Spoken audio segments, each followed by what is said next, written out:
Okay, we're live.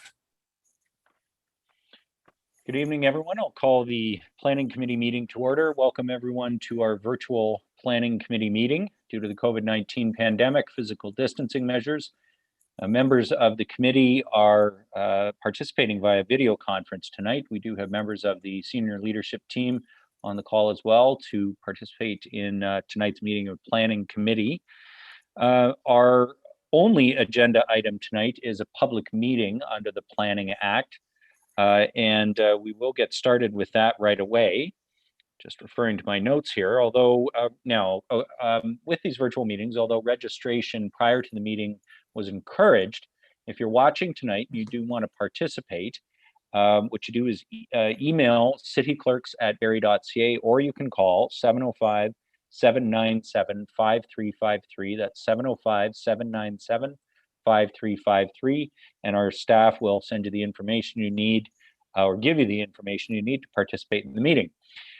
We do ask that anyone who registers and wishes to call in from their smartphone, make sure it's fully charged, or at least got a good charge on it, and that your device is plugged in so that we can hear everyone's comments. Tonight's public meeting is to review an application for a zoning bylaw submitted by Innovative Planning Solutions, Inc. on behalf of Windstar Bear Creek LP for 189 Somerset Drive. Tonight, members of Planning Committee will be listening to the presentation and the comments from members of the public. We will not be making comments or debating the item tonight. There's no decision tonight. That is made at a later date when the staff report comes to Planning Committee at that time. So as the purpose of any public meeting is to hear from the public, only the ward councillor will be able to ask questions after the public comment section. Of course, all members of council can at any point ask questions of staff, get information on applications, and the ward council will be able to ask her questions of clarification after the public meeting, the public comments. Ms. Banfield, Director of Development Services, could you confirm that notification was conducted in accordance with the Planning Act for this public meeting? Yes, Mayor Lehman, it was. Thank you very much.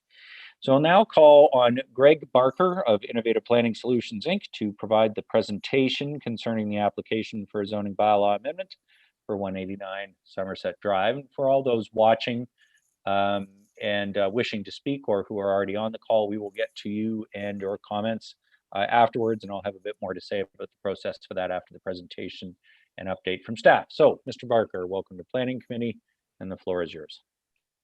Thank you, Mayor Lehman. Just give me a moment and I will share my screen.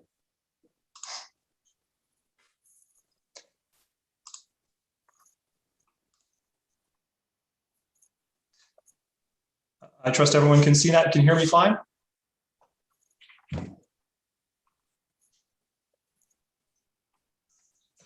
Thank you, Mayor Lehman, and good evening, Your Worship, members of committee, members of the public, and staff. My name is Greg Barker. I'm a planner with Innovative Planning Solutions, representing Windstar Bear Creek LP regarding the proposed zoning bylaw amendment application for 189 Somerset Drive, which would permit the development of 308 residential units. The subject lands, 189 Somerset Drive, are outlined in red in this slide. They're located at the northeast corner of Mapleton Avenue and Arda Road. And while not yet completed, the Somerset Drive extension will connect with this fully signalized intersection. It's anticipated that will be completed in the fall of this year. The subject lands have just over 375 meters of frontage on Arda and 320 meters on the future Somerset Drive extension, and a total area of 4.49 hectares or 11.1 acres. The Arda Road right-of-way measures 30 meters wide, is classified in the city's official plan as an arterial road with existing public transit on Route 7A and a bus stop located in front of the property. And Somerset is considered a minor collector road measuring what will be 26 meters in width. The land sloped gently from Arda towards Somerset is currently vacant of any buildings or structures, but is occupied by a pine tree plantation, which is intended to be fully harvested prior to development occurring.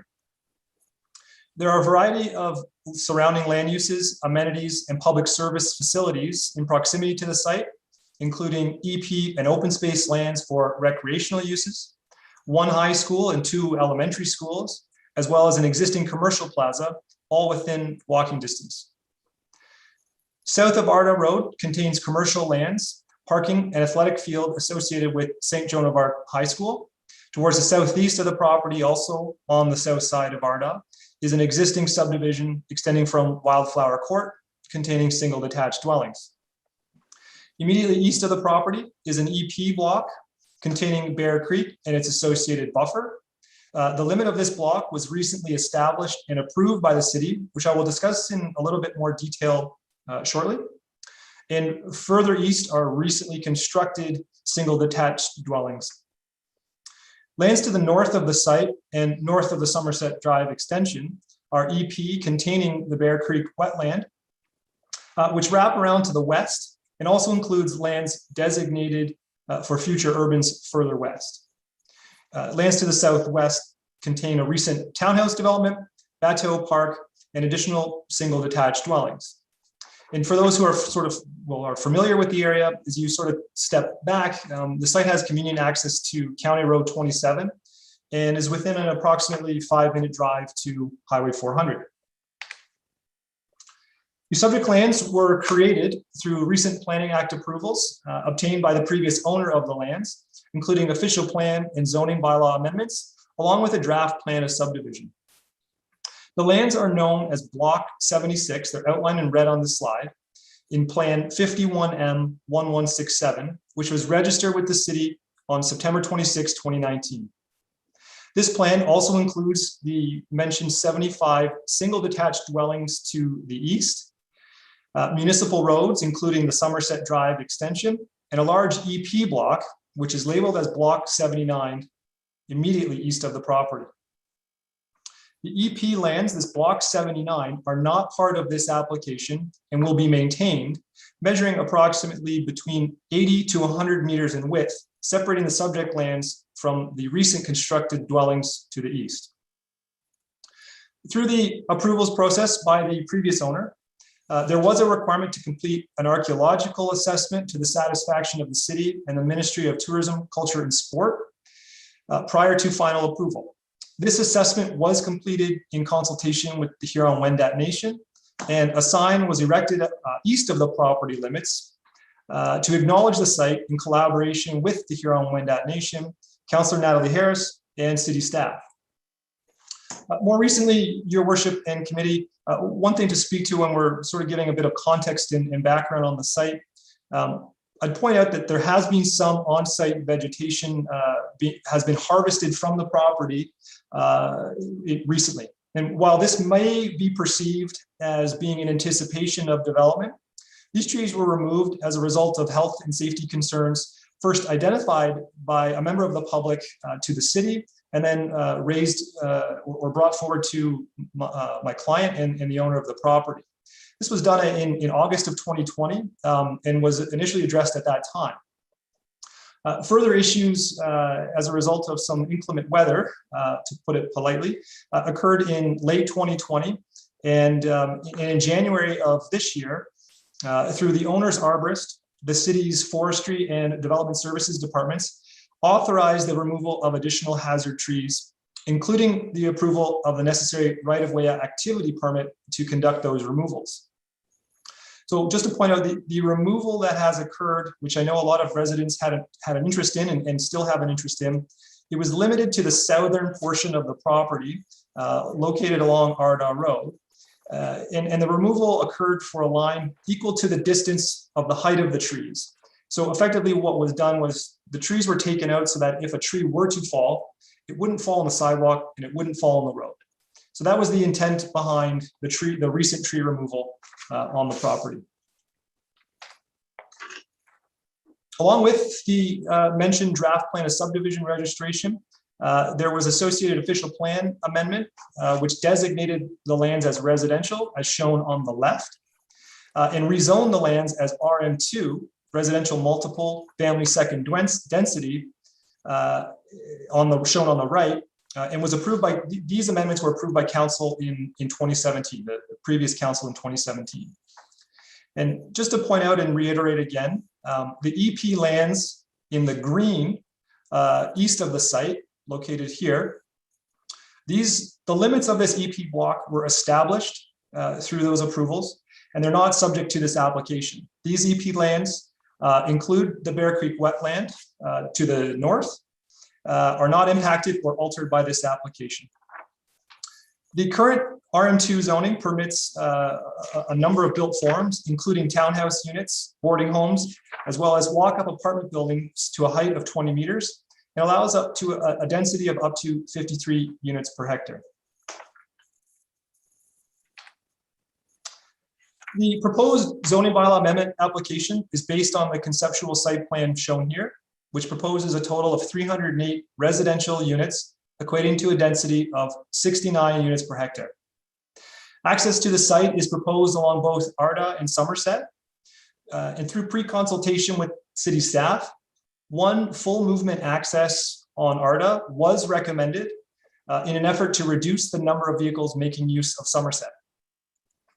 The internal road is a private condo road network with a minimum width of 6.4 meters. This will facilitate a fire route, along with an internal sidewalk network providing convenient pedestrian access throughout the site and access to the municipal sidewalks along Arda and Somerset.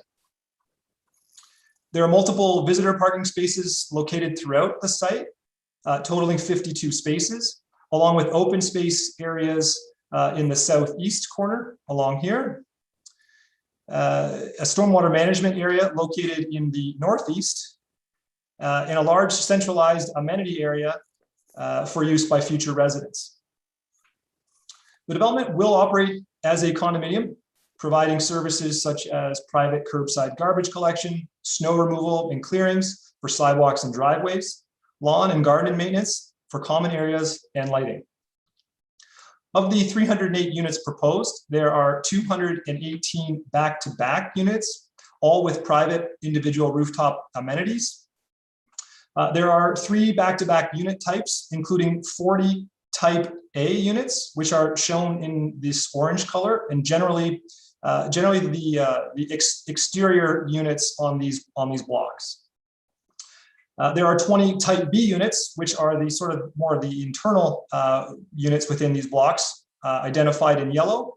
And there are 158 type C units, which are all the units shown in purple.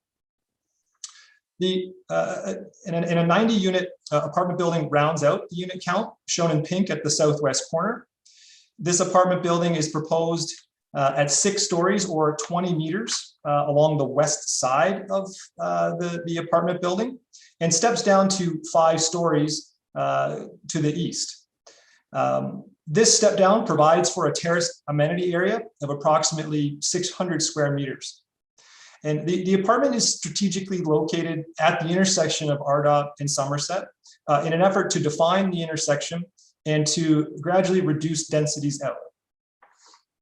The apartment building conceptually proposes 100 underground and 35 surface parking spaces, equating to 1.5 spaces per unit as required by the bylaw, with a range of bachelor to 3-bedroom units being contemplated. And this will provide for a variety of price points, which are anticipated to start in the high 300s and will be refined as the project evolves and advances. Renderings have been prepared to demonstrate the conceptual look of the site. This image illustrates the site looking in a southwestern direction with the stormwater management pond in the area in the foreground. The type C townhouses looking towards the pond, and identified here with my mouse, as well as lining along Somerset Drive. The type the type A and the type B townhouses are identified internal to the site along here and along here.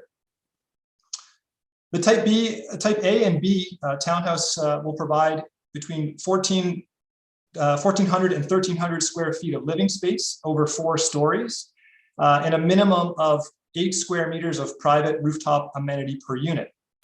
These units conceptually feature 2.5 bathrooms and 2 or 3 bedroom options. The remaining type C 3-story townhouse units generally line the outside of the site along Ardagh and Somerset with 1,388 square feet of living space, including 1.5 bathrooms, 2 bedrooms, and 11 square meters of individual private rooftop amenity. All townhouse units proposed will be provided with individual driveways as well as a garage space, providing for 2 private parking spaces per unit.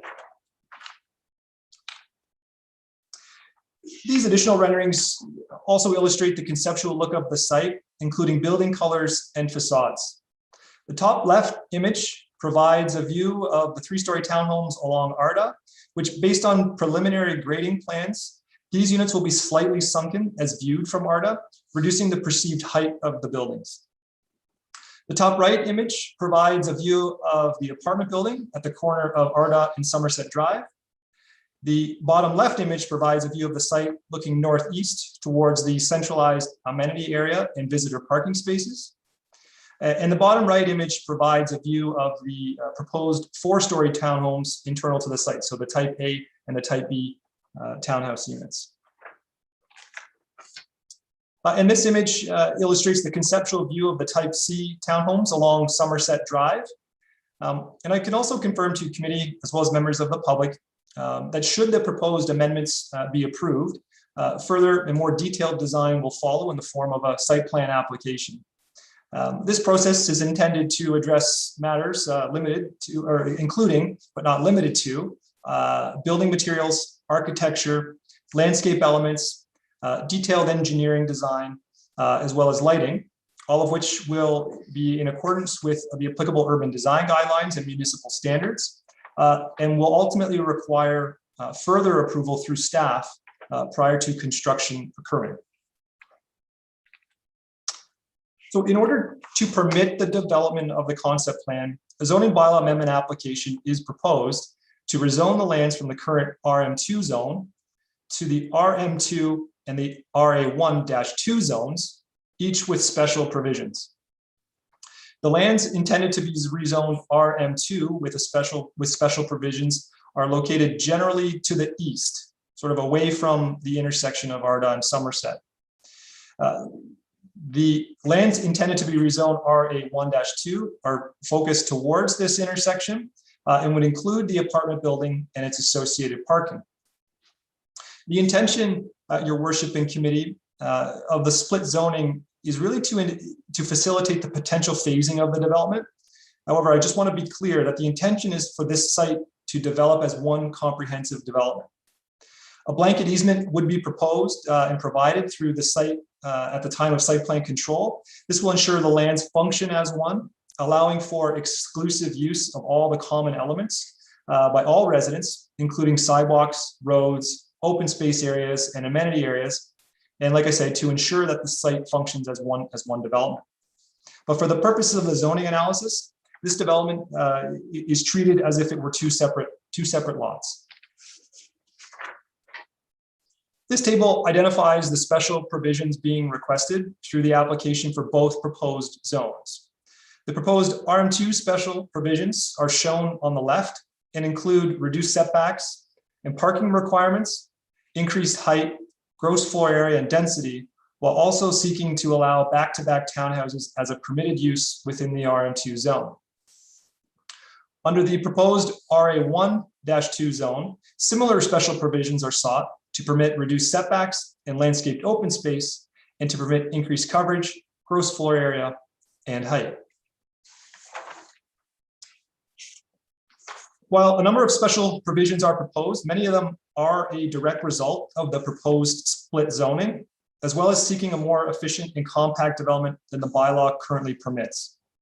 This table illustrates, for information purposes, some of the average statistics measured over the entire site. For example, while a special provision for reduced landscaped open space and increased lot coverage are proposed, When calculated over the entire site, they would not be required. The total gross floor area proposed is also reduced when measured over the entirety of the site, as opposed to differentiating between the two zones specifically. Amenity is sufficient when considered site-wide. The central amenity area itself provides over 3,500 square meters of consolidated common amenity space, in addition to various rooftop amenity areas. Parking, when considering all spaces across the site, including garage spaces, exceeds the minimum required, equating to a ratio of just over 2 parking spaces per unit. And the overall density is, in my opinion, a result of the site function, which at 69 units per hectare, I believe is considered appropriate for the subject lands. From a, so a number of technical documents have been requested by staff through pre-consultation for a complete application. These studies and plans are listed on this slide here. It can also be accessed on the city's website. And again, I would just like to reiterate to committee and members of the public that the subject lands went through a comprehensive development approval process in 2017 and are a block within a registered plan of subdivision registered in 2019. And it was through these processes that a number of additional technical studies were approved and implemented, including environmental work to establish the limit of the adjacent EP lands and extensive archaeological assessment. I can also confirm, your worship and members of committee, we completed a neighborhood meeting back in January of 2020, which was attended by approximately 50 to 60 residents, including Ward Councillor Natalie Harris. The comments raised at that time related, generally speaking, to built form and urban design, density, health and safety, servicing, amenities, and accessibility, as well as comments about the target demographic. The planning analysis completed since that time addresses many of these concerns, along with the additional technical reports submitted. We've also received written correspondence from members of the public on this application, reiterating many of the concerns raised previously. In following tonight's meeting, we do intend to prepare a formal and comprehensive response package back to staff for consideration prior to a staff report coming forward for consideration by committee. From a planning policy perspective, our review included analysis of provincial and municipal policies. As the city of Barrie is expected to grow to a population of 298,000 by 2051, it's more important than ever that growth and development be accommodated and provided in a more efficient and sustainable manner than in the past. The subject lands are considered greenfield from a provincial perspective and is required to accommodate a minimum density of 50 residents and jobs combined. This proposed development assists the city in meeting this target in a functional manner that will contribute to the housing stock, types, and prices in the area.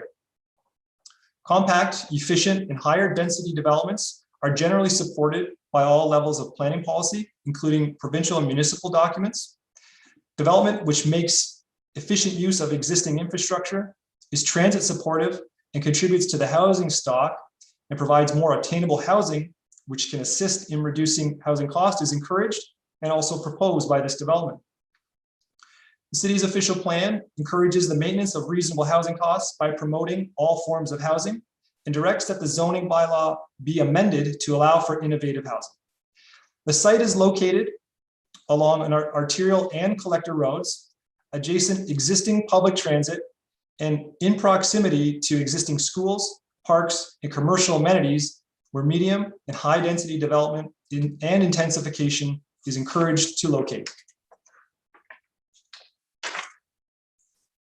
In summary, the proposed amendment will permit 308 residential units in the form of 218 back-to-back townhouses and 90 apartment units.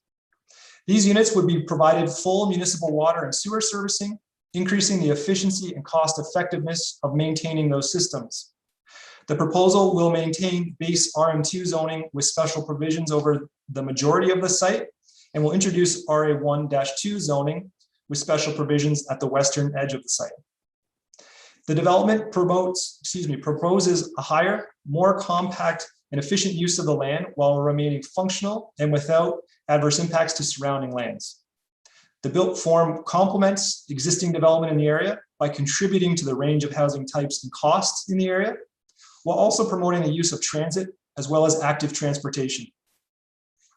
The development would provide a significant supply of much needed housing units at a time where we are seeing unprecedented demand for housing. Variation in units is also provided to serve a variety of ages, incomes, and household sizes. We believe the development proposal applies the principles of good urban design and conforms to the city's urban design guidelines while supporting the city's density target for greenfield development. It's for these reasons, Your Worship and Committee, we believe the proposal represents good planning and generally conforms to the goals and objectives of applicable policy. Thank you, Your Worship, and members of committee, members of the public. That concludes my presentation, and I'd be happy to take any questions or comments at this time. Thank you. Okay, thank you, Mr. Barker. I will now ask Ms. Banfield for an update on the status of this application. Ms. Banfield. Thank you for the introduction, Mayor Lehman, and good evening to everyone.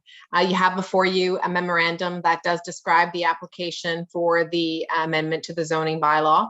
The neighborhood meeting was held back in January of 2020 with approximately 53 people in attendance, as well as the applicant, the development's representative, and our ward councillor, Natalie Harris.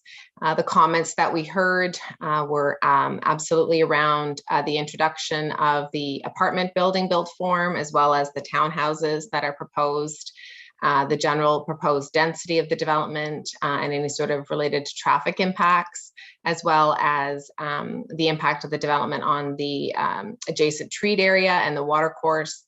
And then the appropriateness right now that staff are looking at is reporting back on the appropriateness of the requested land use and the requested, not so much the land use, but more the built form and some of the special provisions, as well as the justification for the increase in density and in particular as it relates to the height and the reduced parking, as well as any potential impacts on the surrounding neighborhood, including traffic and access along Ardagh Road. So staff are expecting to bring forward a recommendation report to Planning Committee in the fall of 2021. All of the comments received from the public, and we've heard a lot since the notice went up. So certainly all of those comments, including everything we hear at the technical review, all the calls, all the emails, as well as what we hear tonight will be included and addressed in that planning staff report. And responding to these comments and technical comments may require the plans and reports to be updated. Just a reminder that all of the submission materials and key dates associated with this application is available for viewing online on the city's proposed development webpage under Ward 6. And you can also contact the file manager, Celeste Kitsemetry, directly. So thanks very much for your attention, and this concludes my presentation. Okay, thanks very much. And again, that bears repeating that all of the materials associated with the application are on our website. That's something that didn't used to be practiced at the city, but it is all there under Ward 6 developments. And on tonight's Planning Committee agenda as well, copies of correspondence and the memo that Ms. Banfield just referred to, as well as the presentation by Mr. Barker. Okay, a reminder again, if members of the public have not registered to speak yet tonight, please email cityclerks@barrie.ca or call 797-5353. Staff will help you get into the meeting to be able to give your comments. If you're registered to speak during this public meeting, you can press number 9 on your phone to raise your hand if you're calling in, and it's hashtag 9 and then hashtag 6 to unmute yourself.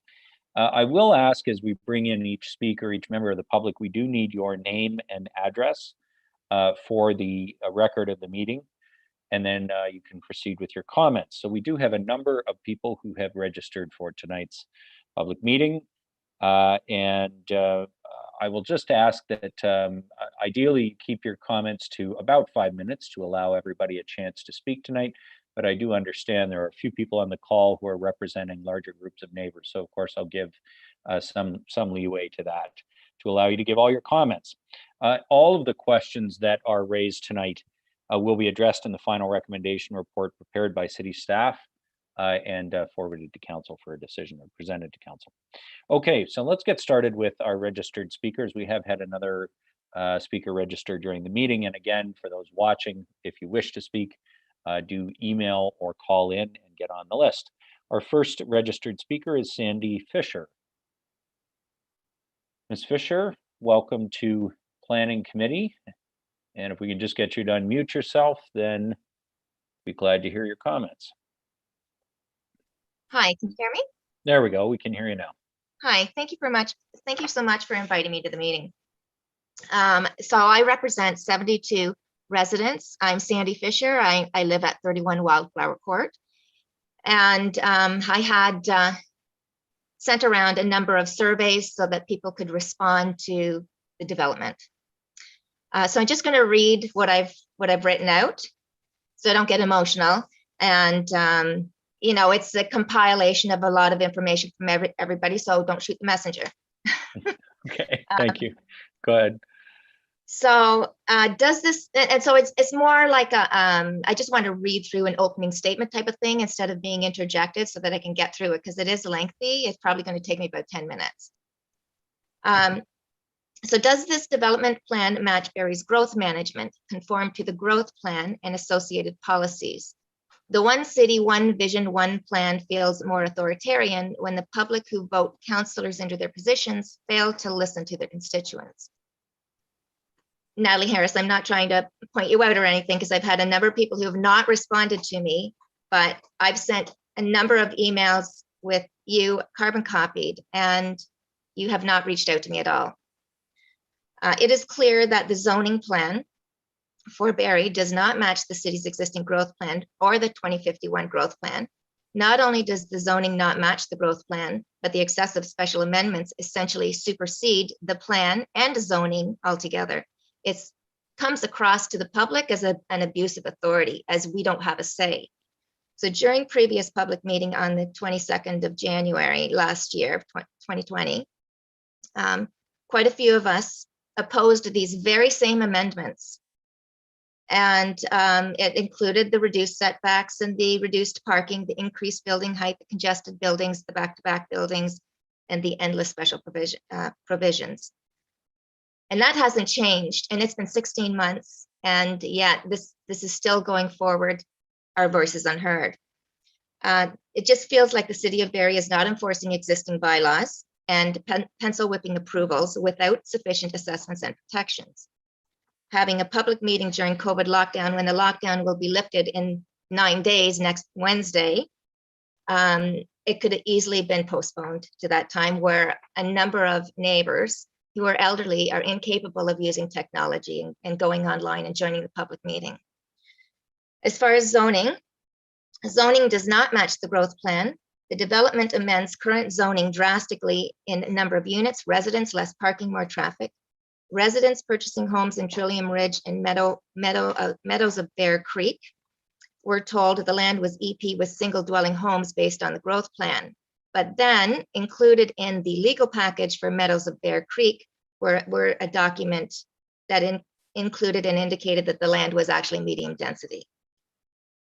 The growth, so I'm not sure exactly why they would tell prospective buyers, you know, this is single family home, and then in their package, it's now medium density.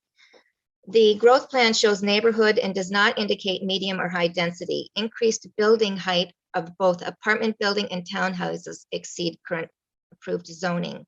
This development should essentially be restricted due to sitting on a recharge area, heritage cultural, and so close to EP land.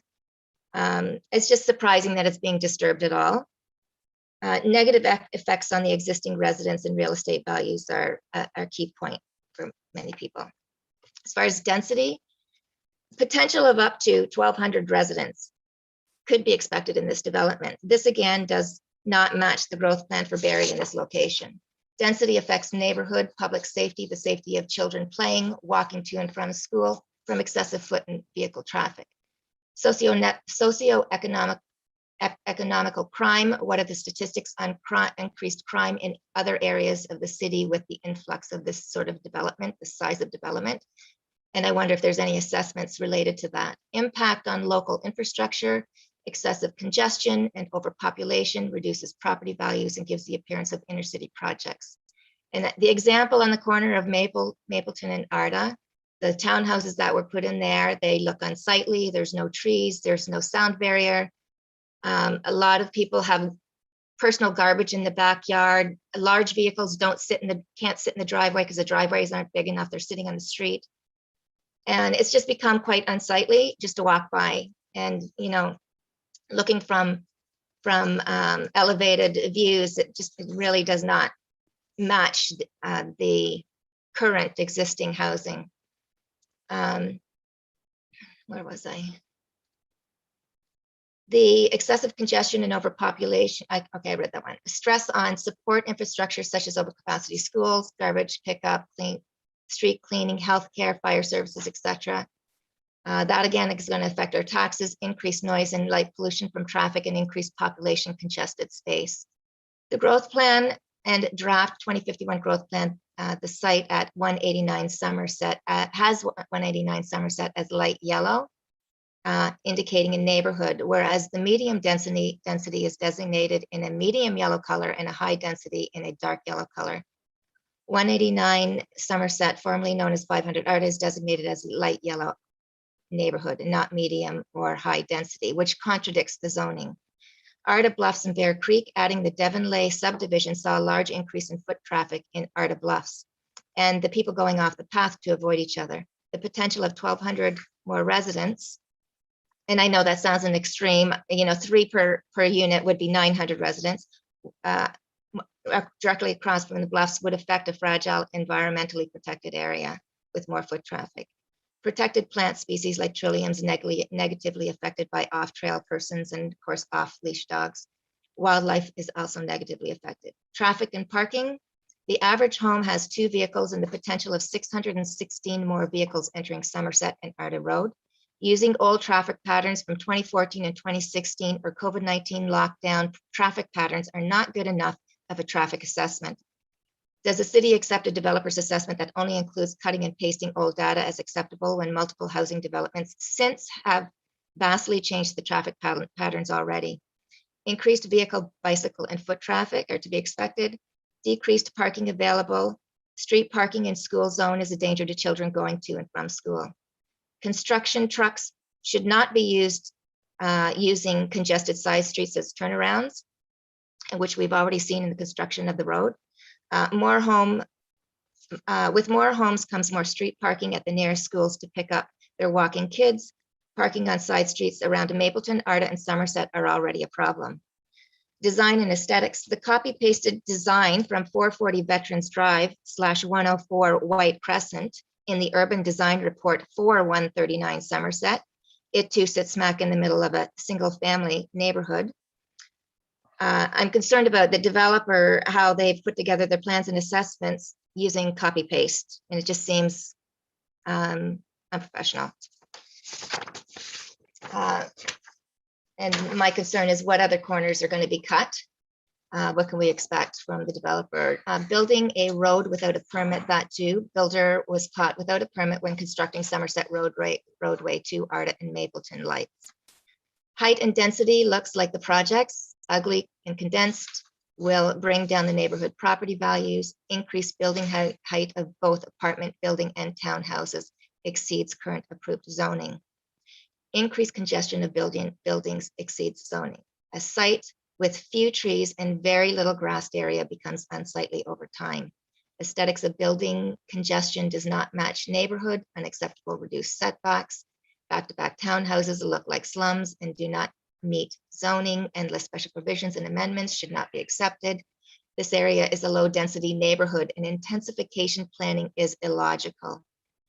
Rental properties are often not maintained to neighborhood bylaw standards, and there are a lot of rentals in this area, even in the housing area. And as I walked around and dropped off surveys to doors, You would not believe how many newspapers are sitting dirty, soaked, wet, wrapped, still outside the doors.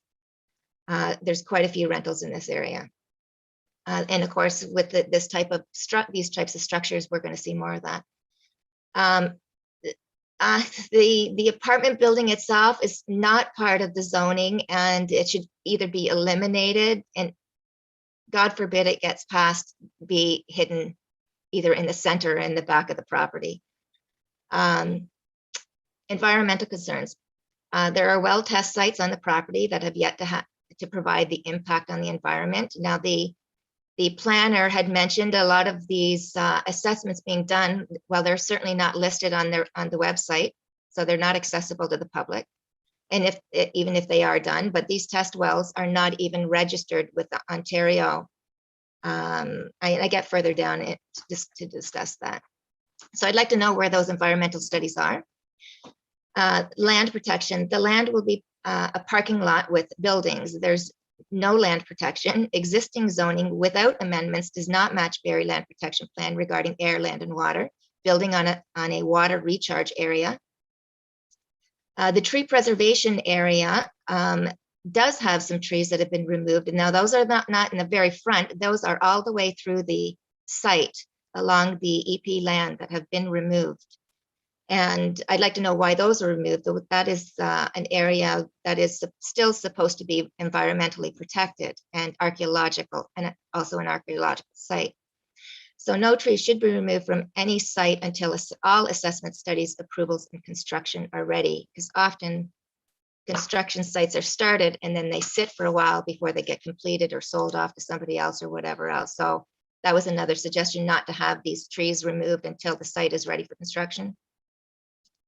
Water recharge, aquifer, water conservation. The city zoning of recharge areas to anything other than protected land is irresponsible. Bear Creek's central east branch's highly vulnerable aquifer is part of a system that feeds Barrie water wells, and the recharge area that this site sits on is critical for the aquifer. Building even a parking lot alone over top of the recharge area threatens the aquifer.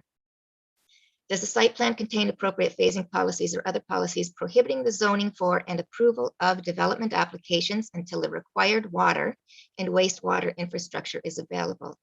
Does the site storm water management conform to the stormwater master plan? Have studies, assessments, and plans been completed regarding municipality and provincial authority regarding water-related policies and regulations? The city has a history of not managing flooding and stormwater effectively and safely. There are 7 well test sites on the development land, none of which are registered with the Ontario MAPS well records. Where are the water conservation assessments, recharge studies, water safety studies, aquifer studies, wellhead protection studies? These assessments must be thoroughly carried out due to the significant threat this development poses to the recharge area, highly vulnerable aquifer, and wetlands that support Barrie's clean water. All water management infrastructure must be in place and completed before building construction can commence. And an example of what we experienced in Trillium Ridge was the storm protection system was not put in place prior to the development being put in, and it took the city almost 15 years to install the berm, and it's not installed properly, and the water is actually behind the berm and not in the berm. And it's also backing up onto Silver Creek residents into their backyards. And in dry conditions, I could see there was still considerable water and deep water, 3 feet deep. And you can't get in there because it's 10 feet wide in areas. So you've got animals and children playing in the area, it's a hazard. And this is what we've already experienced by that infrastructure not being put in place before the construction is started. And we had to fight the city to get this done. And that does not make sense. It should have been done prior to the development. Heritage and Cultural Assessment Impact Study. It's interesting that he mentioned the archaeological impact study because it's nowhere to be seen on the City of Barrie's website or the construction website. So I'd like to know where that study is. He did mention that the Huron-Wendat Nation had been notified, but I have sent some information to them, and they acknowledged receipt and have not had the time to respond because I didn't realize that that may not have happened, and I'm still waiting for a response because it's only been a couple of days now. The zoning basically is, again, it's not appropriate for an archaeological land, for EP land. I mean, it's a recharge area. The city of Barrie has not been building on recharge areas. They have been kept vacant for a purpose, because they are recharge areas and they're vulnerable sites for aquifers that feed very well. So it's a surprise that you're actually putting not just a parking lot, but an enormous building structures on there. And it does place, it is a threat to the aquifer. Pollution, a recently built 84-unit townhome development, Cygnus Crescent and Deneb Street, has now turned into a dust bowl and garbage pit. The rendering prior to this development did not reflect the actual appearance in real life results. And you just have to walk around there and you see backyards filled with garbage in the front. None of the lawns are taken care of. There's vehicles all over the place. Ms. The buildings Fisher, aren't Ms. ugly, Fisher, but Ms. it's just Fisher, not acceptable. sorry, Ms. Fisher, I'm very sorry to interrupt you, but I've given you 20 minutes, and we do have a long list of folks who've registered tonight. So, and I understand you're still raising some new points here. Well, actually, I was finished. I was basically Oh, at the end. So okay, well, I'll just ask you to wrap up. thank you so much. Thank you for giving me the 20 minutes. I appreciate that. Okay, thank you very much. And do understand as well, anything you send in by way of correspondence to council is circulated to all of us. So we will receive that. Right. And thank you for bringing those extensive and obviously the comments on behalf of a number of your neighbors. So thanks for Thank being you. here tonight. My husband can't seem to sign into his Zoom, so he's going to take my spot because he's been signed in for a Zoom as well. Okay. He's going to speak on another issue, but he's just going to use my Zoom appointment. Is that okay? Sure. Yep. I don't think we have him up next though. That's okay. It's whenever you're ready, he's going to be using this one. Okay, I see. So we'll bring your account back in when it comes to Dave's time. Okay, thanks for that. Thank you so much. Appreciate that. Our next speaker tonight is Philip DeRuy. Mr. DeRuy, welcome to Planning Committee. Welcome to Planning Committee, sir. We can hear you and the floor is yours. I would just like to comment on the renders, artist rendering. Artist rendering are not to scale. So it looks like a wonderful open area roadways. And that's not true at all. When you actually scale an actual scaled model, which is what it's supposed to be, it does not look that open. When you have 3 or 4 story buildings back to back, it's going to be very condensed and a lot of shadows in that. And I would like to give the rest of my time to Sandy Fisher to speak. Well, thank you, Mr. DeRuy. She did just indicate when she signed off that she was finished. And I know her husband is coming on and will be speaking. So feel free to take any additional time you do want, sir. Up to 5 minutes is what we ask for people, but go ahead. So basically, I'm just concerned about the actual traffic, the more traffic, more people, safety concerns. But the biggest concern is it's an illusion of an artist render. And everybody looks at things and the sizes of stuff, and it's not really what the model scale is. So I just want to, if you have the actual drawings, then you can actually see how close everything is together. That's pretty much all I'd like to say. Okay, thank you. Thank you very much for those comments, sir. Appreciate you being here tonight. I'm just checking my list here. Our next speaker tonight is Sonia Elief, and I apologize, Sonia, if I got your name wrong there. Is Miss Elief here tonight on the call?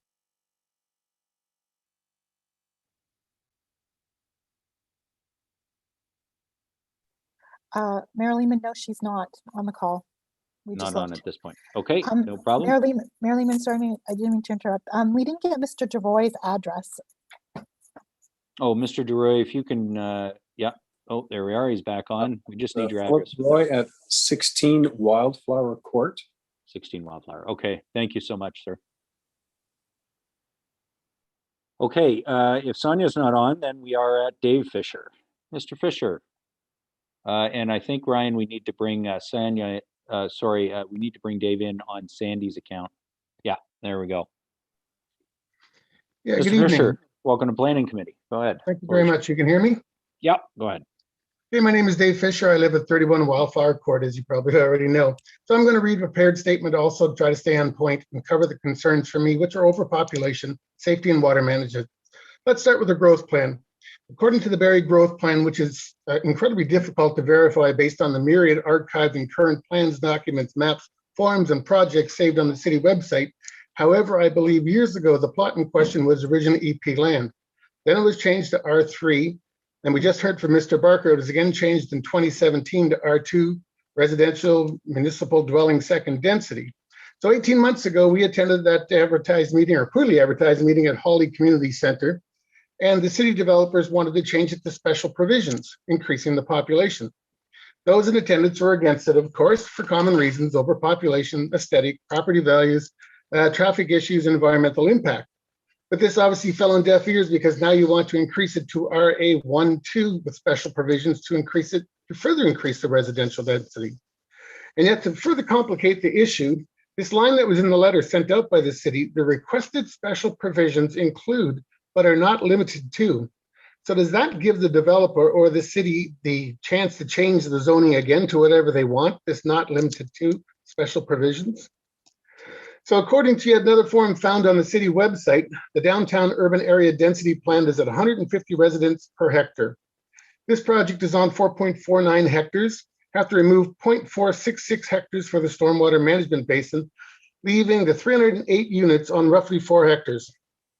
With a conservative estimate of 3 people per unit, meaning 924 residents on 4 hectares, this equals 231 residents per hectare, 1.5 times more dense than the downtown urban area where one expects to find apartment buildings, not near $1 million plus single dwelling homes in a gentrified neighborhood. Again, according to the various difficult to locate plans on the city website, tracts of land between Salem and Mapleview and near Veterans and McKay are being developed. Ideal locations to build multiple dwellings and residential apartments, thus enabling established neighborhoods to maintain their status quo. I also read the 78-page traffic impact study, which used data from 2014 to 2016, which is projected out to 2030 to determine the traffic and pedestrian safety will not be an issue. These projections consider the town line subdivision on the old Par 3 golf course, the 4-story apartment building at 400 Ferndale, the proposed 6-story development at Ferndale and Arda, and now the additional residents of the RA1-2 special provision zoning for all these developments which use Arda as a thoroughfare. Additionally, there will be 3 limited controlled ingress-egress points within 200 meters of on Arda: Joan of Arc parking lot, the south access to this development, and Wildflower Court. Currently, it's nearly impossible to turn left during school drop-offs, lunch, and pickups, but yet we want to increase the population in this area. The Joan of Arc Mapleton access is an accident waiting to happen. Buses turning, kids not paying attention, jaywalking, impatient parents queuing up, all mixed with normal residential traffic. Arda Bluffs and St. Catherine's of Siena schools also face excessive congestion, but now throw in another 300 children. I recently read the city was considering reducing the speed limit to 40 kilometers per hour in an attempt to limit pedestrian vehicular fatalities. Vehicles routinely drive in excess of 60 kilometers an hour on Arda. One also addressed the reduced setbacks and reduced parking. So Mr. Barker just stated that there is 2 spots per unit for the townhouses, but according to another document I found on the city website, it was proposed to be 1.5 parking spaces per unit, but it wants to be dropped to 1.23 spots per unit. Looking at the existing townhouses located at Arda and Mapleton, approximately 73 units, still without sufficient parking. Full-size vehicles do not fit in the driveway, and many vehicles are parked on the streets because the single garages are filled with household items, which do not fit in the limited spaces provided by those townhouses. Now consider what proposed high-density subdivision with less parking and smaller townhouses will look like. This will significantly increase pedestrian hazards. According to the numerous plans and drawings on the city website, it's difficult to determine exactly how far the setback of the apartment buildings and townhouses will be from Arda.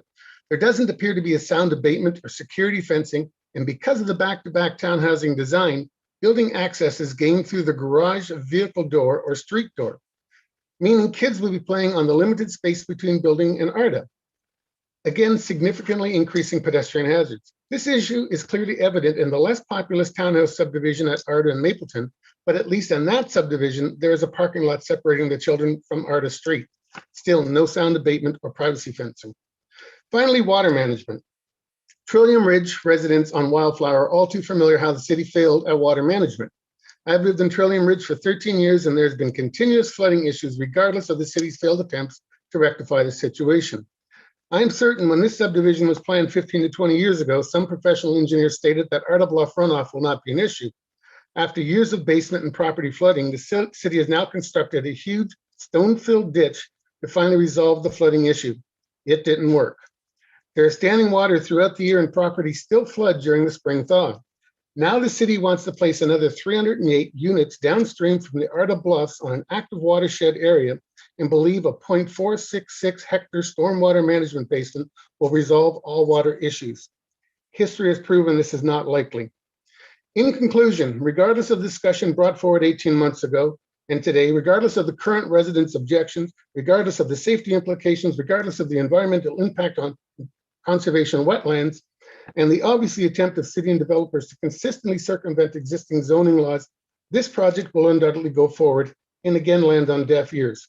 All I ask is you use some common sense, go back to the RM2 zoning, get rid of the stupid apartment building, build homes that will improve the neighborhood and the city's overall appeal and not create the overpopulated Little Toronto, which with increased safety, crime, and health concerns.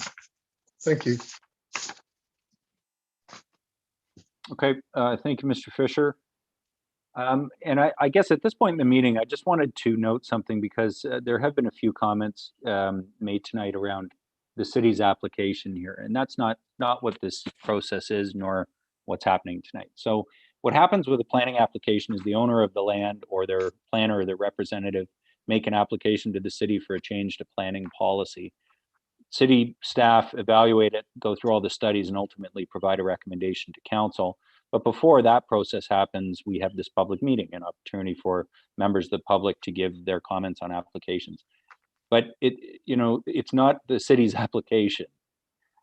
City council decides on applications with the recommendation of our planning staff. So just to be clear, I think it's very important that everybody in a public meeting understand what happens here. The city doesn't initiate these applications. The city does not opine on them until the council debates the application at a later date. And at this point, what we're doing is hearing from members of the public about your concerns so that those can be taken into consideration by our staff as they write a report. And then at a later date, the city will make a decision. But the city is not the applicant ever in a residential development like this. We're the people who make decisions on behalf later of all the residents of the city, and including the residents who are here on tonight's call. So thank you, Mr. Fisher, for your comments. We will move on to our next registered speaker tonight. And that, excuse me, I'm just checking our notes here. That is Mr. Robert Voss. Yes, you're in the call. Mr. Voss, welcome to Planning Committee, and the floor is yours. Good evening. Can you hear me? Yes, we can hear you, sir. Okay. Well, I'll be short. I think I would recommend that the city reject the amendment, the application for amendment, because the city has to have some credibility. You have to maintain your long-term plan, and you have to maintain your zoning bylaws.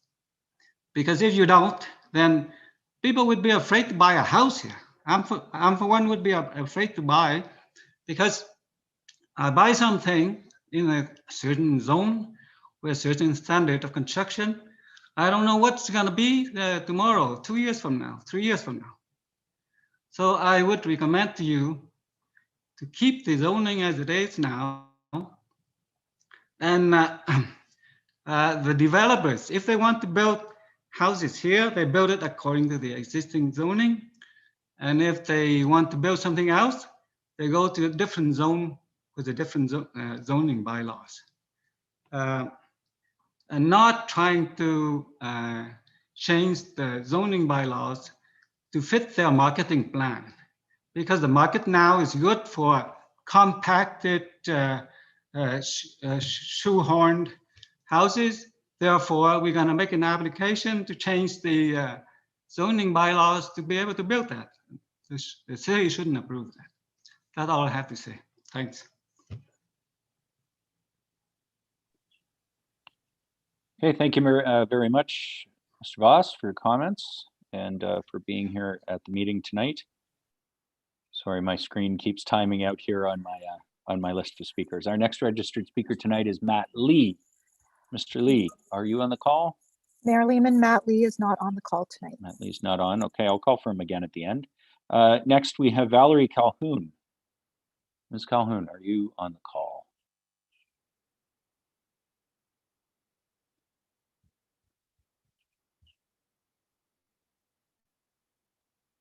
There we go. Ms. Calhoun, welcome to Planning Committee. You're still on mute, so we can't hear you yet.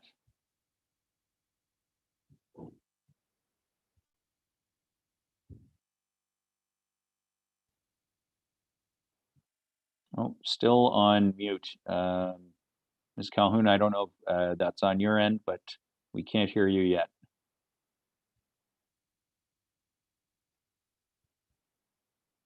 Mayor Lehman, Ms. Calhoun indicated she registered, but she also indicated that they were not sure if they would wish to speak. So maybe she's not wishing to speak. Oh, okay. Thanks for that.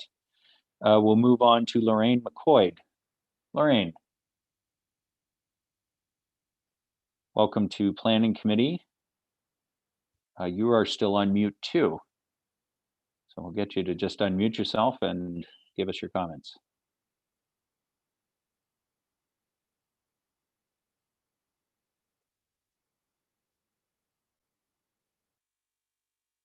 Nope, still unable to hear you.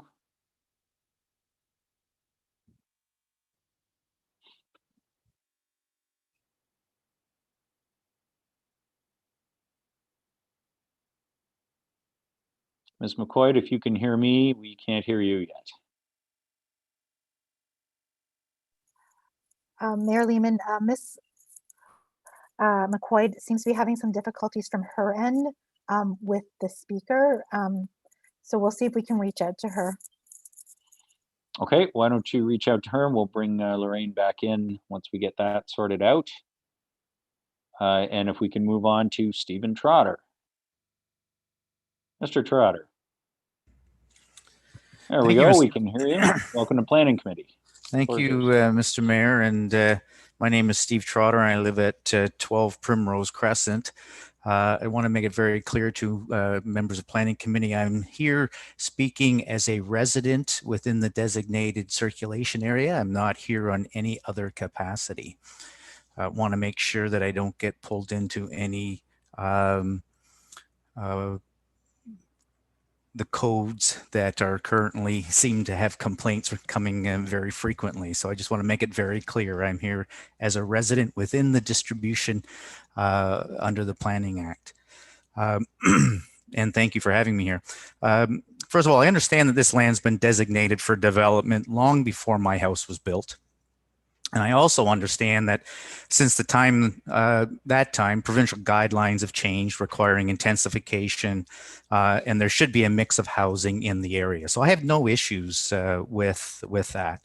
I do have a concern though, and it's more of a perceived concern in that, and it's been mentioned earlier that, you know, we go through this process of neighborhood meetings with the intent to try and create dialogue, create feedback. And I can see how some members of the community can be upset when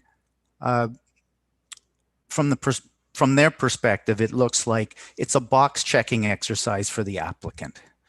And in this instance, there has been no appreciable change to this application since the neighborhood meeting, which was more than a year ago. And we've heard from planning staff what some of the concerns were, but again, no appreciable difference. And for the layperson that most of us are, as residents that go to these things, and as you've outlined, Mayor Lehman, we all don't understand what the process is, and we get confused and what have you. I can see how people can be concerned and upset that this is really just a rubber stamp process. And that's unfortunate, because that's really not what the intention of this process is supposed to be. It's supposed to be inclusive, but I can see why through this process it doesn't feel very inclusive. This property, in my opinion, is ripe for the opportunities to create a diverse community with various housing types within it. And it's unfortunate that what we're starting to see through the city is this love affair with back-to-back townhouses and nothing else. And here we've got 218 of those, and except for a little, in comparison to the size of the site, except for a little apartment building in relation to the size of the site, that's it. And I thought, the site is an island unto itself in the community. It's bounded by EP. It's bounded by two major roads. And I would have thought there would have been a little bit more creativity in bringing some unique opportunities here that isn't just back-to-back townhouses. And then when we look at back-to-back townhouses that are strictly a box. And I know that beauty is in the eye of the beholder, but again, we seem to be seeing this recurring theme throughout the city of square box townhouses. And we've heard some criticism of the development diagonal to this, but at least that built form was more in keeping with the neighborhood. And I think that is important, that whatever is built here is more in keeping with the neighborhood design and features from that perspective. And I know that there are urban design guidelines, and that's earlier or later on in the process. But again, we seem to be going down this path, application after application after application in the city, it seems, where we're getting square townhouses, back-to-back townhouses, and no variety of built form. And I would have hoped that might have been the case here, that this would have been a unique opportunity, since it's an island unto itself, for that kind of uniqueness within the community. If this is what we're left with, then really what happens is we have to make sure that the development works. And there's some failings in the zoning bylaw, as outlined by some of the earlier comments with the development diagonal from this one, in that we've got driveways that are allowed within the zoning bylaw that vehicles can't even fit in. And I know that the city's going to be looking at updating the zoning bylaw as part of the updated official plan. And I would encourage all residents that are watching this here's an opportunity, maybe not for this development, but for future developments in the city, to comment on our updated official plan. And I would encourage everybody to do that, because coincidentally, the city is looking for feedback on that right now. And if you've got any disillusions about where the city is going, participate in that process to get as good an official plan as we can in this community. But if this is the development that we're going to be stuck with, and we don't know that, but if we are, all I would ask for members of planning committee is to make sure that the development works. Have we got sufficient parking? I can tell you, as you've heard earlier, the development on diagonal from this, which has a combination of townhouses and back-to-back townhouses, there's insufficient parking. There is driveways don't fit. Cars can't fit into the driveways. We've heard some concerns about traffic.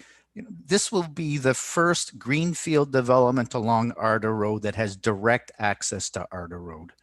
And I would ask that planning committee consider not having access to Arda Road as a traffic access but possibly an emergency, well, not possibly, I'd understand the need for an emergency access off of Arda Road. But as we've heard, traffic does pick up. I know the road is designed for 4 lanes and could ultimately be converted back to 4 lanes if traffic became an issue.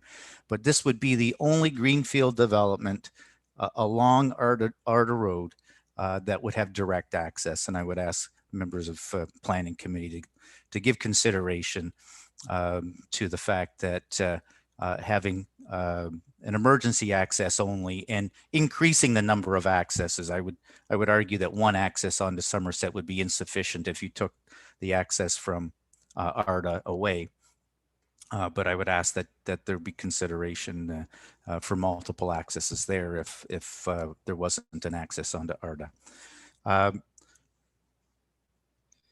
In other parts of Arda, right across the road, there was no boulevard tree planting. Now that may have been because it's the school site, but I know that this development is mentioned by Mr. Barker is going to be subject to site plan. But again, I trust that the city will be looking for appropriate tree plantings in the boulevard and both on Somerset as well as in Arda. But I can't stress enough that this really was an opportunity, in my opinion, to bring a development that brought various built forms, not just a single built form. And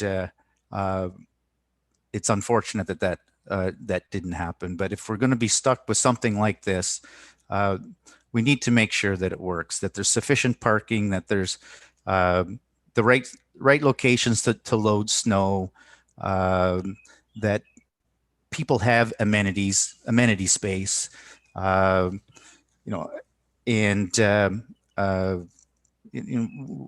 we heard from Mr. Barker that there would be a lot of opportunities for entering the market.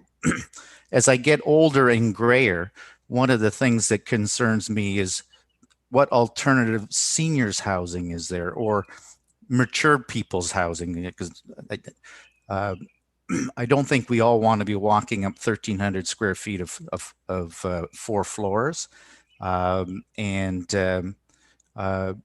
challenge all of us to try and figure ways to provide appropriate housing as we age that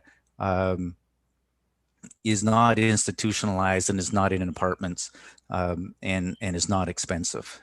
And that may not be for this site, but it's just something else that we talk, because in this is really a young person's development. It's not for the faint of heart or people that have mobility issues.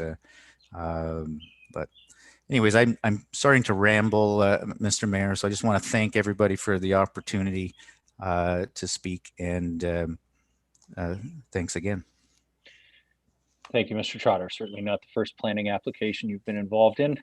Thanks for being here tonight, for giving us your comments as a resident of the area, for sure. I understand Ms. McQuaid is back with us and hopefully able to speak with us. Ms. McQuaid, Lorraine, can you hear us? And can you hear me? Yes, we can hear you now. Go ahead. We just need your name and address for the record, and then we'd love to hear your comments. Sure, thanks. My name is Lorraine McQuaid, and I'm at 21 Pennell Drive, so right behind the EP land. Okay, thanks. Go ahead.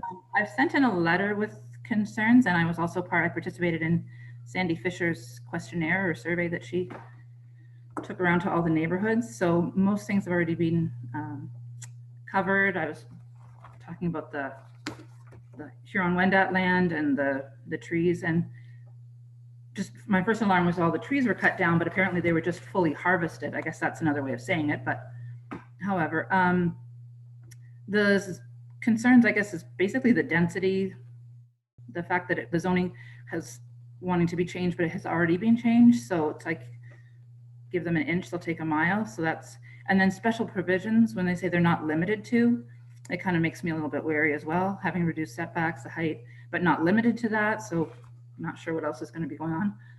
Excuse me. And what the other gentleman said as well is true. The artist rendering, it looks great. It's artistic, it's green. There's no cars in that picture. we were in Innisfil for almost 30 years, and we moved here just last summer. Devin Lee did a beautiful job. We really like what we downsized. So we have a single car garage. And right now, until we get driveways and make them wider, right now I'm parked on my front lawn. So just having 2 cars with a small driveway times however many back-to-back townhouses, I can see that being an issue.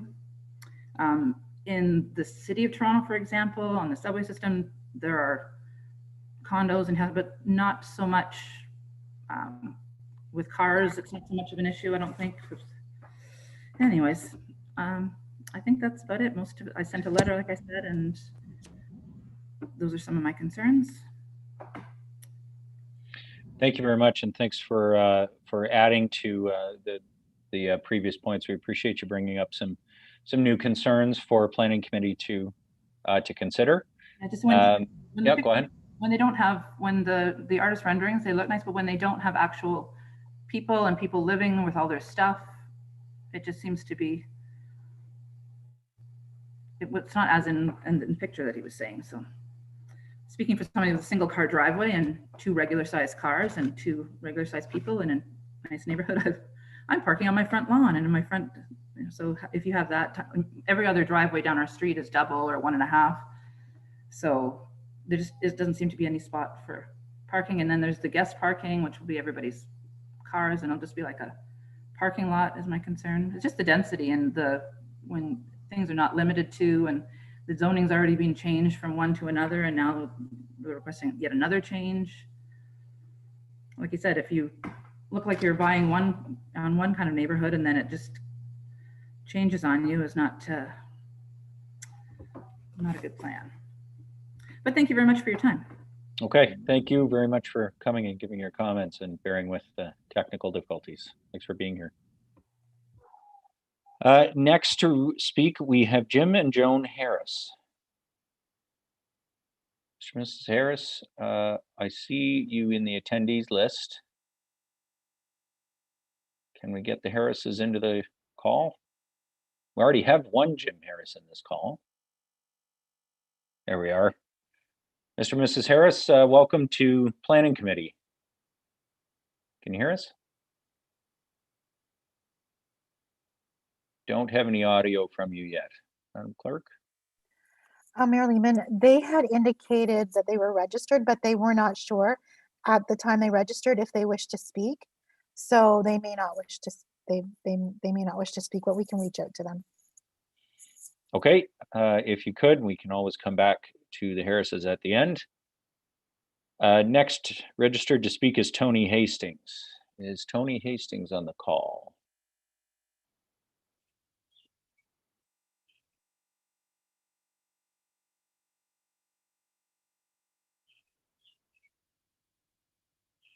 Okay, Tony, we've got you up on our screen, but you're still on mute. Are you able to unmute? Do you want to give us some comments?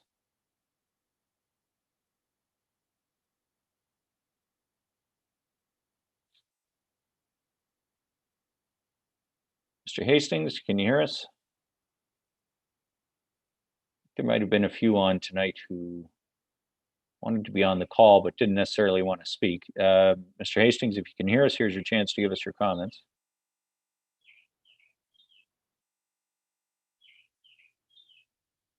Okay, assuming Mr. Hastings doesn't want to speak, we'll move along to Joe Mattingly. Joe, welcome to Planning Committee. Can you hear us? Yes, I can hear you. Can you hear me? Yes, we can hear you. Welcome to Planning Committee. We can just get your name and address when we'd love to hear your comments. Perfect. So it's Joe Mattingly, and I live at 8 Primrose Crescent in Barrie. And actually, I've got about an 8-foot section that faces Arda Road. So I'm on the cul-de-sac, or not cul-de-sac, but Crescent. Okay. And it's just my one comment that I wanted to make was only in the fact that, you know, for the last few years, I've driven all over Barrie looking around, and everywhere we've got, you know, condos, townhouses, that kind of thing. It always seems that there's not enough parking, because, you know, if you go on to Stanley over behind Georgian Mall, there's cars all over the place. If you go to, you know, Esser Road, by Mapleton and Ferndale, same thing. There's cars parked because, you say there's room for 2 cars, but like some other people have already said, there's no way, if anybody was to buy a pickup truck or whatever, it's not even going to fit in your driveway, without having the garage open all the time and being half in the garage and half on the road or driveway, sorry.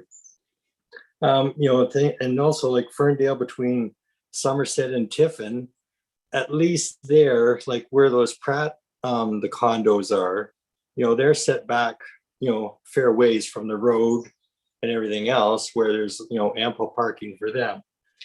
But like another thing I'm concerned about is just like when you're talking about all these setbacks and the setbacks you want to change from, so I just gotta go to my notes here.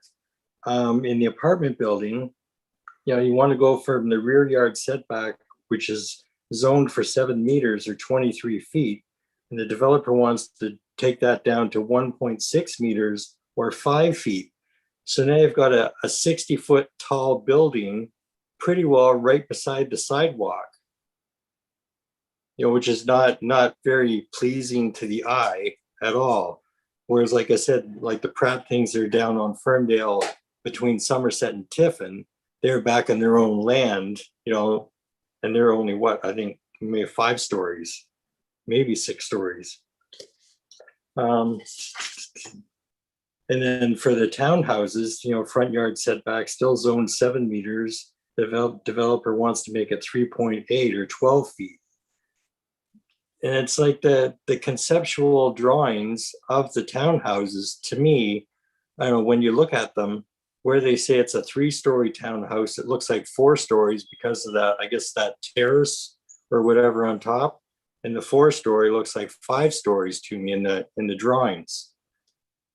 It just, I don't know, it just seems like that there's going to be so much development in that, like Steve Trotter said, in that one area, that one parcel of area. And it just seems like, way too much. And to change the setbacks that drastically just doesn't make sense to me. Being a Barrie boy for like past 63 years, it just seems like, Barrie's changed quite a bit. And I know you can't stand in front of progress, but, still we just have to, mention what we can, and then hopefully the planning committee will do something about it, or just, take our words, heed our words. That's about it. Okay, thanks very much for those comments, Joan. Thanks. It's nice to hear from you again. Thank you for being here at Planning Committee tonight, giving us your views. Next registered, thank you. Yeah, next registered to speak, we have Michael Yao. Mr. Yao, are you on the call?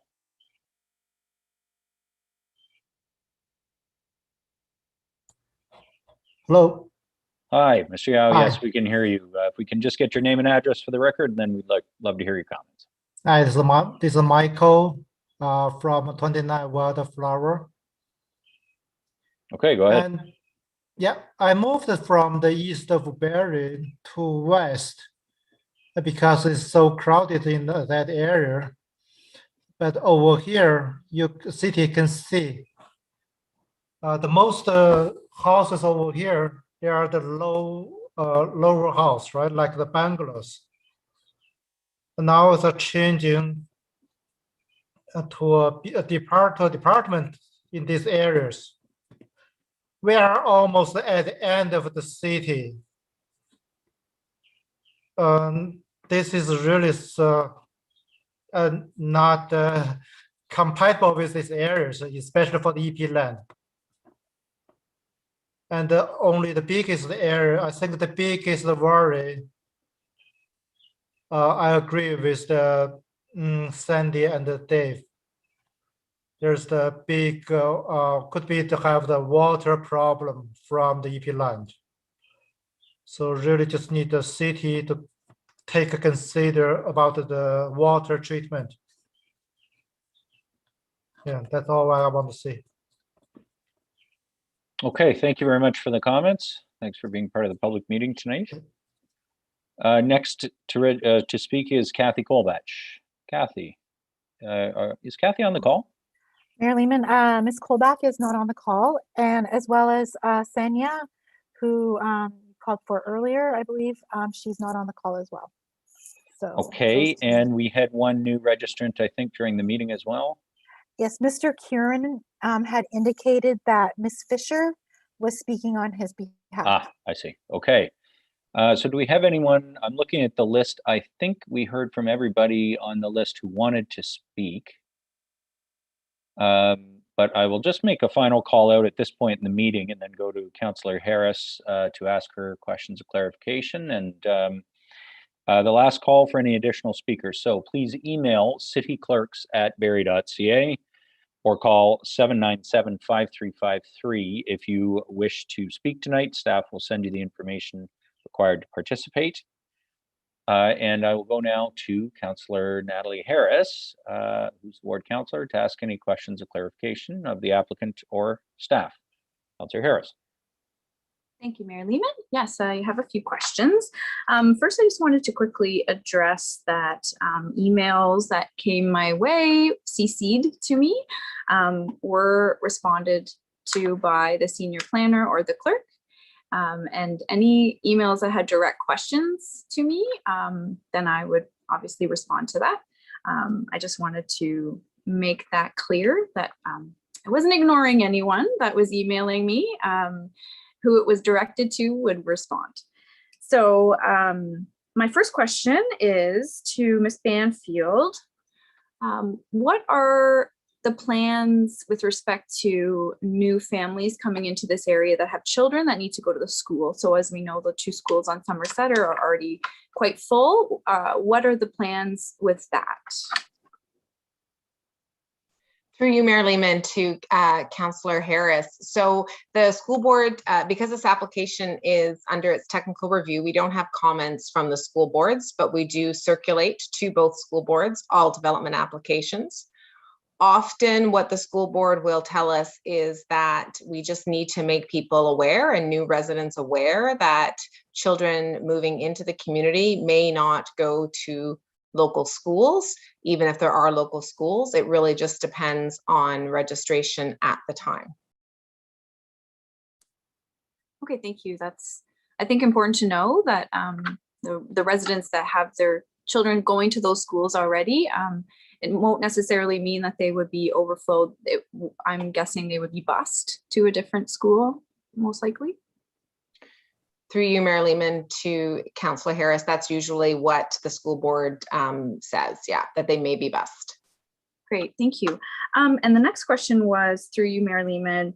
A couple times we heard that the not limited to words were a concern. Can you elaborate a little bit on that as to what that means? I don't know if that's you or Mr. Barker, but thanks. Ms. Banfield, thanks.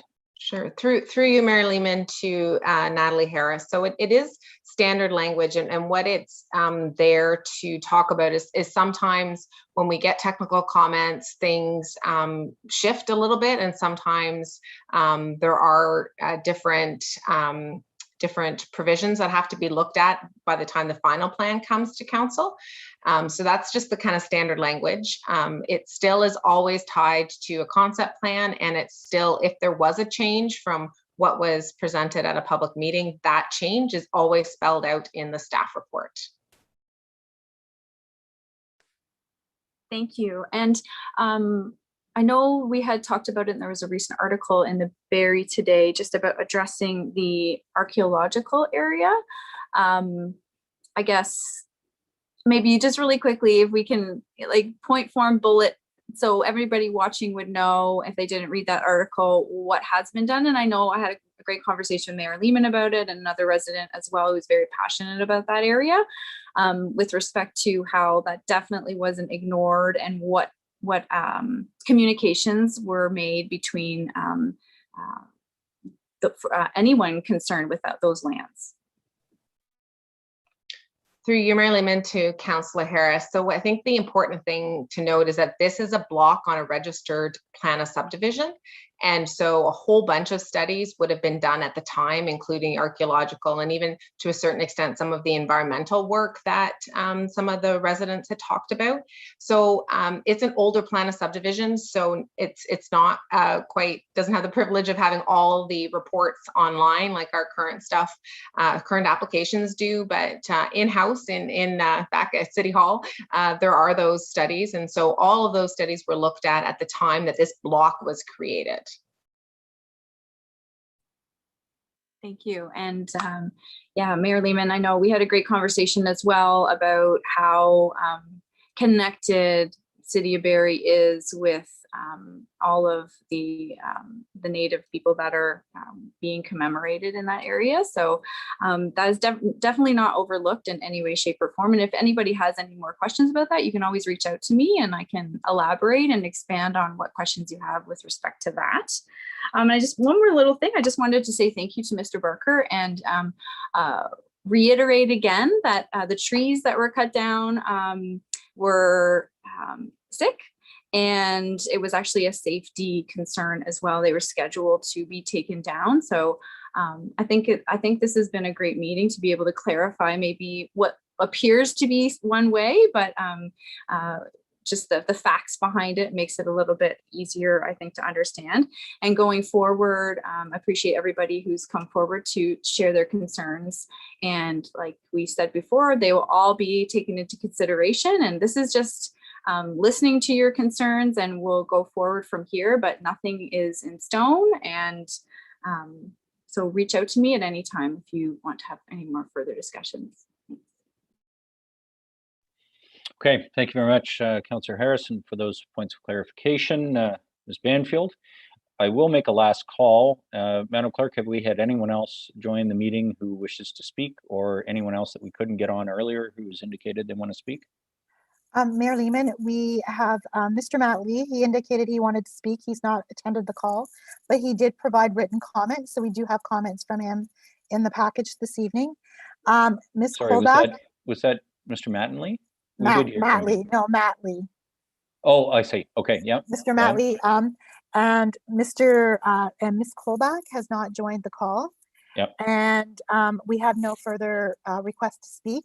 However, Mr. Philip Duroy, who spoke earlier, he has his hand up in the chat, so I'm not sure if you want to call him back into the meeting. Mr. Duroy, is there a quick last point you want to make for us? Yes, I do. Just back to the rendering. If you take into consideration driving a fire truck aerial into those streets, so for fire rescue, because I do work on fire trucks, so I do understand some of the parking lots and areas are hard for fire trucks to get in, which would be a safety issue. That's the only thing I'd like to say. Thank you very much. Okay, thank you very much, Mr. Duroy, for that additional point. Councillor Harris? Mayor Lehman, maybe we can actually just, I would bring that up as my question of clarification as well to whichever staff as to what we do to research the safety and accessibility, access and egress for emergency vehicles. For sure. Ms. Banfield. Through you, Mayor Lehman, to Councillor Harris, absolutely, our fire department is on our circulation list, and they are aware of every application, every new development application, and they always tell us and give us guidance and give guidance to the applicant to make sure that they can access all developments in the City of Barrie. Thank you. Okay. Thank you very much, everyone, for participating in this meeting. To all of you members of the public who called in, and to the applicant's planner and Ms. Banfield for answering the questions. Sorry, Madam Clerk? Sorry, Mayor Lehman. We have one last minute phone call. We're just getting them registered right now. My apologies. Okay. No, we want to make sure nobody's excluded. He should be added to the meeting very shortly. He's calling in right now. Okay, thank you.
Madam Clerk.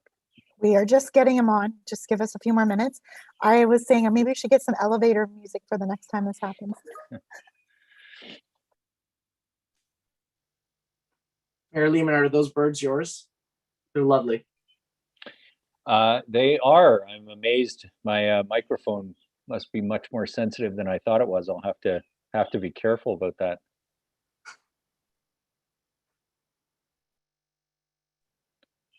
Old Allendale is full of amazing birds.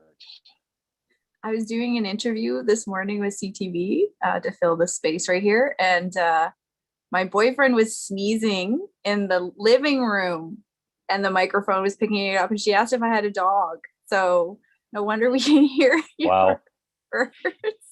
Loud sneezer. Welcome to 2021 and COVID. Okay, I see we have Mr. Shane Hartley joining the call. Mr. Hartley, can you hear me? Yes, I can. Okay, we can hear you. If we can just get your address for the record, and then feel free to give us your comments. Sure, I'm going to give you a start to the process. My original address was 27 Muir Drive, and then I moved just down the road to 73 Penville Trail. Okay, go ahead, give us your comments. So I got to thank Natalie Harris. We have a lot in common. I'm a paramedic, and I've had some really bad calls in the past. Basically, my main concern over this is the children's safety and what our infrastructure is going to do in regards to the children that are growing up in this area and our school process.